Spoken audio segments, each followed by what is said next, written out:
qabyaalada cunto ma noqoto kala qobqob cunto ma noqdo waxtar ma noqdo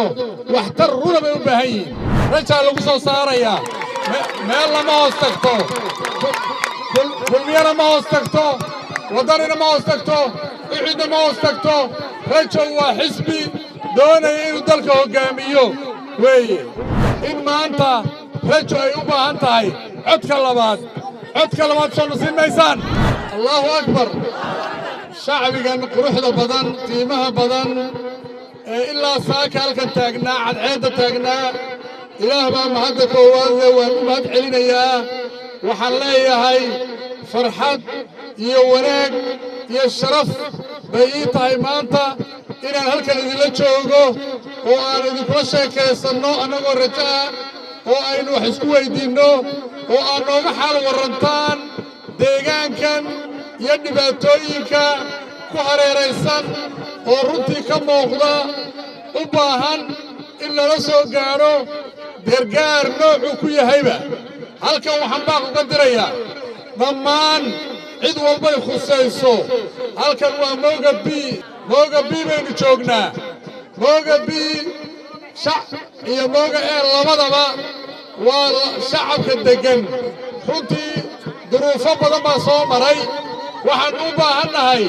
in duruufaha lala qaybsado waxbarashadii lala qaybsado biyihii lala qaybsado cuntadii lala qaybsado dadkan wax la soo gaadhsiiyo qabyaalada cunto ma noqoto kala qobqob cunto ma noqdo waxtar ma noqdo waxtar runa bay u baahan yihiin baaxmisharkaan la hadlayaa hay-adahaan la hadlayaa xukuumadda waxaan ku dhaliilayaa in wax badan oy qaban lahayd ay deegaanka ka maqan yihiin waxaan leeyahay deegaankani baahi badan buu u qabaa in aad loo eego waxaan aad iyo aad runtii ugu faraxsanahay hooyooyinka halgamaya ee runtii noloshan sidaasa ku dhex halgamaya ee ka sameeyey nolol qurux badan ka sameeyey aad iyo aad baan runtii ugu faraxsanahay ugana mahad celinaya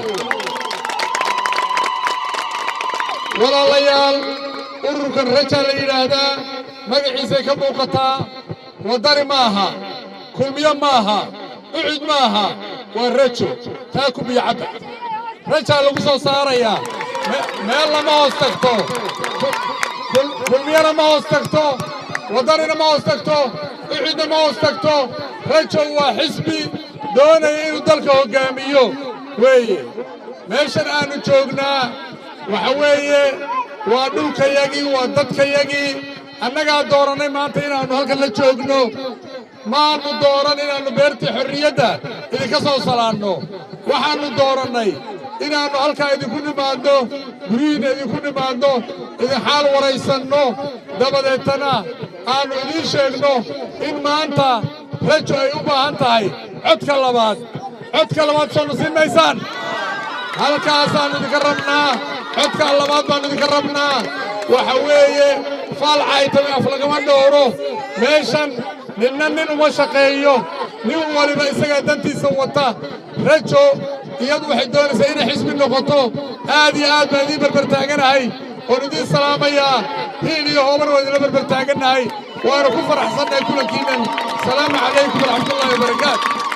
waxaan halkan u joognaa inaan sii casriyeyno hannaanka maamulka iyo amniga gaadiidkaaga iyadoo la adeegsanayo adeegga ila soco ee shirkadda Telesom si dhow la soco gaadiidkaaga adigoo isticmaalaya moobilkaaga gacanta iyo kombiyuutarkaaga adeegga shirkadda Telesom ila soco fleet management wuxuu leeyahay adeegyo kala duwan oo loogu talagalay in lagu wanaajiyo amniga gaadhigaaga real time monitoring mar walba la soco gaadhigaaga meesha uu ku sugan yahay oo ogow inuu taagan yahay ama inuu socdo ogeysiiska badbaadada haddii uu gaadhigaagu socdo waxaad si fudud ula socon kartaa xawaaraha uu ku socdo adeegga casriga ah ee shirkadda Telesom ila soco waxaad awood u leedahay inaad meel fog ka damiso gaadhigaaga si aad u badbaadiso baabuurkaaga si fudud ula soco haddii gaadhigaaga shidaalku ka yar yahay iyo waqtigii ugu dambeeyay ee saliidda laga bedelo intaa waxa ku dheer in shirkadda Telesom ay kugu diyaar yihiin tiim si joogta u dayactiraya wixii dhibaato iyo mushaakil ee aad la kulantay intaad adeeganayso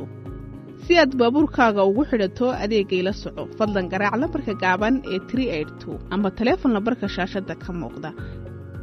taya waa Telesom